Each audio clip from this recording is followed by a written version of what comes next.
বুড়িগঙ্গায় বাসা বেঁধেছে রাক্ষসী সাকারফিশ। নদীতে জাল ফেললে অন্য কোনো মাছ না উঠলেও ঝাঁকে ঝাঁকে ধরা পড়ছে এই রাক্ষসী মাছ।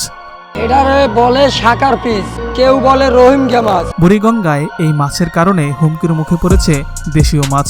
এই মাছ দেশি মাছের তুলনায় অনেক বেশি খাবার খায়, ফলে সাকারফিশের সাথে দেশি মাছ খাবার প্রতিযোগিতায় পিছিয়ে পড়ছে। এতে করে দেশি মাছের খাবারের সংকট দিনে দিনে বাড়ছে। কোনো মাছ নাই, সব এইগুলানে খাইয়া লাইতেছে। সাকার মাছের পিঠের উপরে ধারালো পাখনা রয়েছে। দুই পাশে রয়েছে একই ধরনের দুটি পাখনা। এর দাঁতও বেশ ধারালো।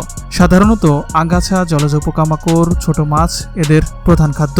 যেসব পানিতে দূষণের কারণে অক্সিজেনের মাত্রা প্রায় শূন্যের কোঠায় নেমে আসে, সেখানে অন্য মাছ বাঁচতে না পারলেও দিব্যি টিকে থাকে রাক্ষসী সাকার। এমনকি পানি ছাড়াও বেঁচে থাকতে পারে 24 ঘন্টারও বেশি। সবচেয়ে ভয়ের বিষয় হচ্ছে এই মাছ খাওয়ার উপযোগী নয়।